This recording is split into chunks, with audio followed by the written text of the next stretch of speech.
Ambapo Rais William Ruto amehakikisha kuwa serikali yake imejitolea kudumisha usalama katika eneo la kaskazini mashariki mwa Kenya kwa kukabiliana na wanamgambo wa Al-Shabaab ili eneo hilo lipige hatua kimaendeleo. Amezungumza haya alipoongoza zoezi la usambazaji wa fedha za kuwawezesha vijana nyota katika kaunti za Mandera na Wajir, akichukua fursa hiyo kuwapokea wapinzani wanaokashifu uhusiano wake na wakazi wa eneo hilo. Rais William Ruto ameongoza zoezi la usambazaji wa fedha za kuwawezesha vijana nyota katika kaunti za Mandera na Wajir. Akizungumza katika hafla hii, Rais Ruto amehakikisha kuwa serikali itadumisha usalama katika eneo la kaskazini mashariki mwa Kenya kwa kukabiliana na kikundi cha magaidi cha Al-Shabaab ili eneo hilo likuwe kimaendeleo. Nyinyi nawaomba na viongozi wa Mandera, sisi wote tuwe ni watu ambao tutapigana na Al-Shabaab. Hawa Al-Shabaab ni watu bure.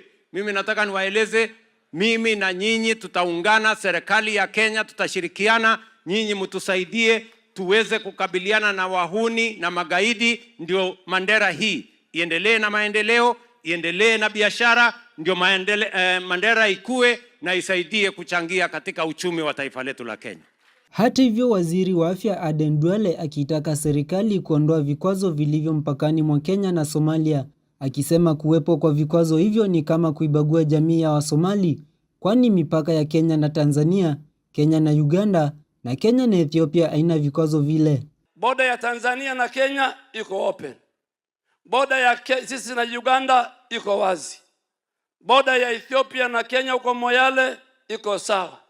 Mbona ikikuja kwa jamii ya Wasomali na Northern Kenya, hapa kuanzia Liboi mpaka Mandera, sisi mbona tunabaguliwa, Your Excellency?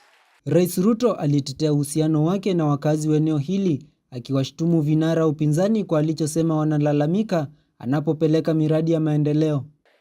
Na hawa wangwana wanashikwa na hamaki na kisirani wakisikia nimekuja Northern Kenya. Sijui wako na shida gani na watu wa Northern Kenya. Nikienda Kisumu hawasemi, nikienda Eldoret hawasemi, nikienda Central hawasemi, nikienda Coast hawasemi. Nikikuja Northern Kenya wanaingia kwa press conference kusema sijui nini, sijui nini. Nyinyi ambao mumezoea chuki, mumezoea ukabila, mumezoea ubaguzi, mimi nataka niwaeleze muda wenu umekwisha. Kenya inatembea sasa pamoja, hakuna ubaguzi tena, hakuna ukabila tena, mambo ya chuki hatuna nayo, tunataka tutembee kama Wakenya.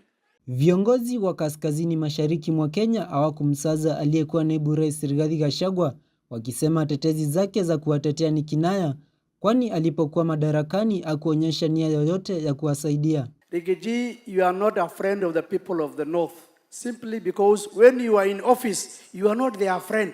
Now that you are out of office, you want to pretend that you are the friend of these people. You have no capacity to help them. You had a capacity to help when you are in office. You did not help them. Wawache kuongea mambo ya Northern Kenya wakiwa Nairobi. Watembee hapa Mandera, watembee Wajir, watembee Garissa na Isiolo, waongee wakiwa ground, ndio wajue hii Northern Kenya iko namna gani. Isaac Musyoka, Undugu TV.